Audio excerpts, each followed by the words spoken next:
दोस्तों नमस्कार। इस बार का जो उपराष्ट्रपति चुनाव होने वाला है वो भले ही देखने में लगे कि सिर्फ एक सीट का चुनाव है, लेकिन इसके पीछे की कहानी बहुत बड़ी, बहुत लंबी और बहुत ही दिलचस्प है। जी हाँ, कांग्रेस और इंडिया गठबंधन ने एक ऐसा नाम सामने ला दिया है जिससे कि एनडीए का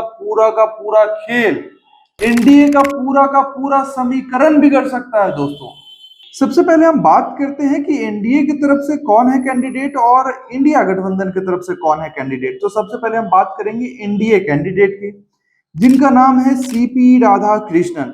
महाराष्ट्र के राज्यपाल हैं, तमिलनाडु से आते हैं, जहां बीजेपी की पकड़ अभी भी बहुत कमजोर है। जी हाँ, दक्षिण की तरफ की बात कर ले साथियों, तो भाजपा की पकड़ वहां अभी भी बहुत कम है। और इनका एक परिचय यह भी है कि भाई, लोग कयास लगा रहे थे कि एनडीए का जो कैंडिडेट होगा वो नॉन पॉलिटिकल होगा, लेकिन यहाँ पे हुआ उल्टा।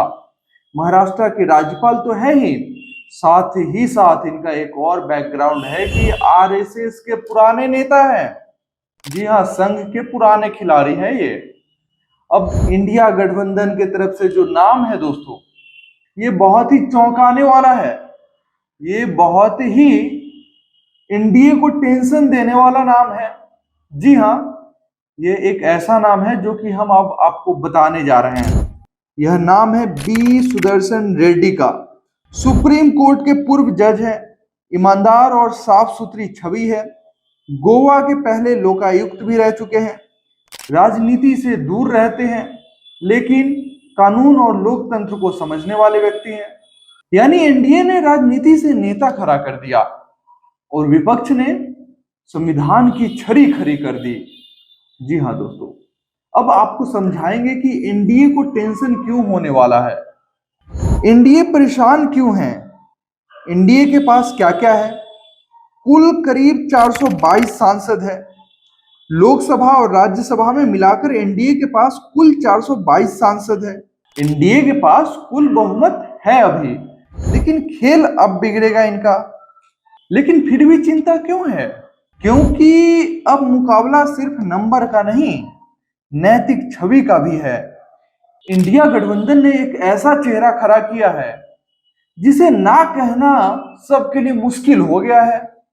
जी हाँ दोस्तों, उनका बैकग्राउंड देख लिया जाए, उनका छवि देख लिया जाए, उनकी ईमानदारी देख ली जाए, सभी सांसद कसम कसमें हैं कि भाई वो है तो इंडिया गठबंधन से, लेकिन ऐसा व्यक्तित्व बार बार नहीं आता है। और कुछ छोटे दल और निर्दलीय सांसद अगर इंडिया गठबंधन के कैंडिडेट को सपोर्ट कर देते हैं तो एनडीए का खेल बिगड़ सकता है, एनडीए का पेच फंस सकता है दोस्तों। और सबसे बड़ी बात, विपक्ष अब सिर्फ चुनाव नहीं लड़ रहा, विचारधारा और छवि की लड़ाई लड़ रहा है। कांग्रेस की नई चाल क्या है? कांग्रेस ने ऐसा क्या कर दिया है जिस वजह से एनडीए और उनके तमाम दलों में खलबली मच गई है? तो अब हम आपको बता रहे हैं कि इंडिया गठबंधन और कांग्रेस ने ऐसा क्या कर दिया है। उन्होंने एकदम अराजनीतिक और न्यायप्रिय चेहरा सामने कर दिया है। बी सुदर्शन रेड्डी को खड़ा करके उन्होंने ये संकेत दिया है कि हम सत्ता नहीं, संविधान का सम्मान बचा रहे हैं। इसके साथ ही राहुल गांधी और कांग्रेस ने दूसरे दलों को इकट्ठा करना शुरू कर दिया है दोस्तों। जी हाँ, यही से एनडीए का खेल बिगड़ने वाला है, क्योंकि राहुल गांधी और कांग्रेस मिलकर दूसरे जो छोटे छोटे दल हैं उन्हें इकट्ठा करना शुरू कर दिया है। टीएमसी, डीएमके, आम आदमी पार्टी, सपा, एनसीपी, शरद गुट और लेफ्ट, और साथ ही साथ कुछ छोटे दलों और निर्दलियों से भी संपर्क साधा गया है दोस्तों। टीएमसी और ममता बनर्जी ने शुरुआत में दूरी बनाई थी, लेकिन अब वो भी साथ आ रही है। जी हाँ, ममता बनर्जी और टीएमसी ने पहले दूरी बनाई थी, लेकिन अभी वो भी साथ आ रही है दोस्तों। यानी कांग्रेस ने गठबंधन में एकता और नैतिकता का कार्ड खेला है, और यही चाल एनडीए के लिए मुश्किल भरा हो सकता है। इंडिया गठबंधन की जो ताकत है वो सिर्फ नंबर से नहीं, बल्कि 3 तरीकों से मजबूत हुआ है।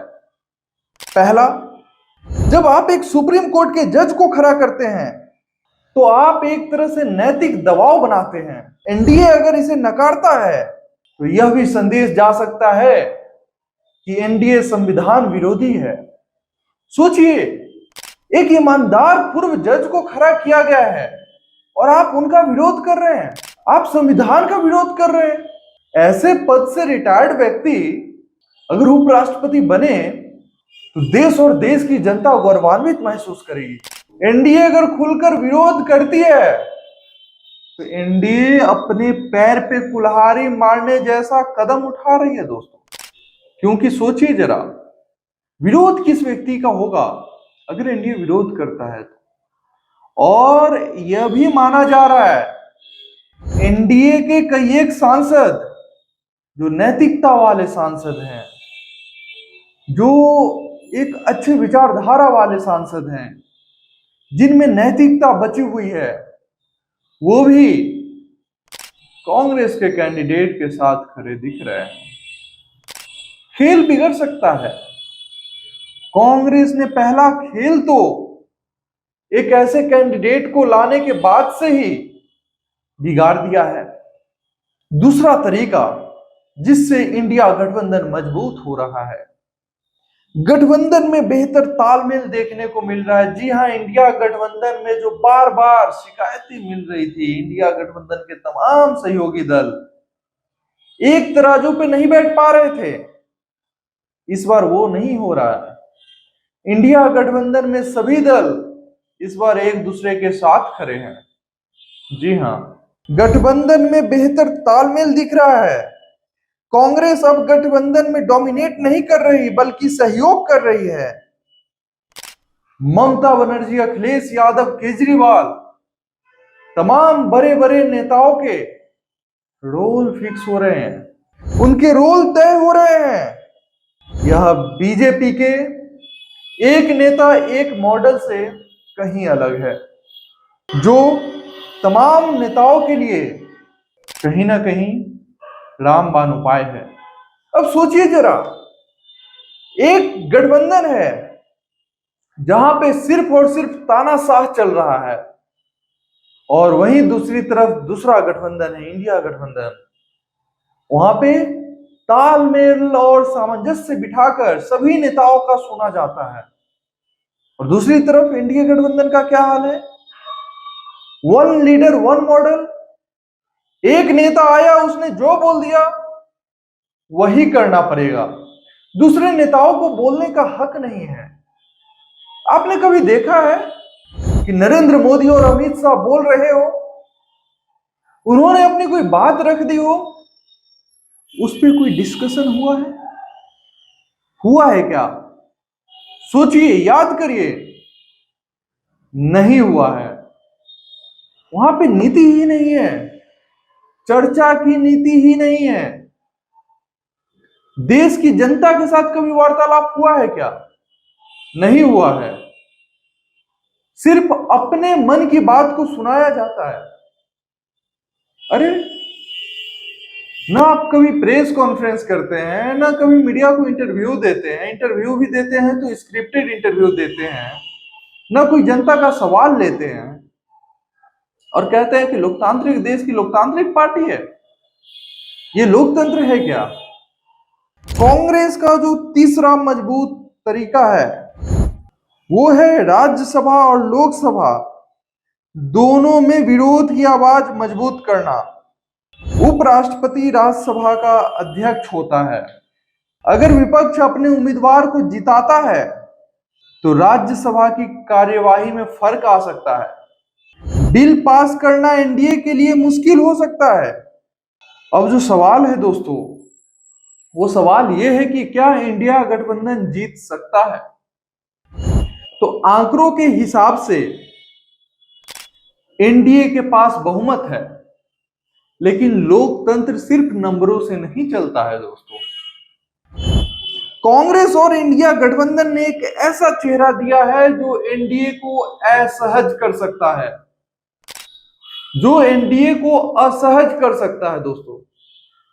अगर विपक्ष एकजुट रहे, कुछ छोटे दल एनडीए से खिसक जाए या एनडीए के कुछ सांसद वोटिंग से गायब हो जाए तो यह एक बड़ा चमत्कार हो सकता है।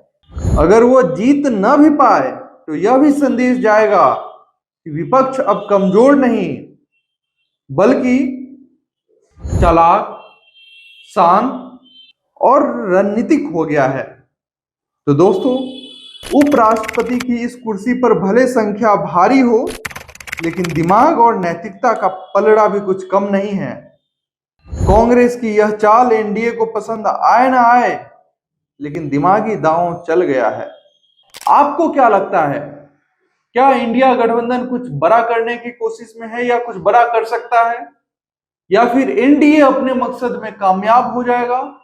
तो इन तमाम मुद्दे पे आप क्या कुछ सोचते हैं, कमेंट में अपनी राय जरूर रखें और चैनल को सब्सक्राइब करना ना भूलें, क्योंकि यहाँ मुद्दे चलते हैं, शोर नहीं।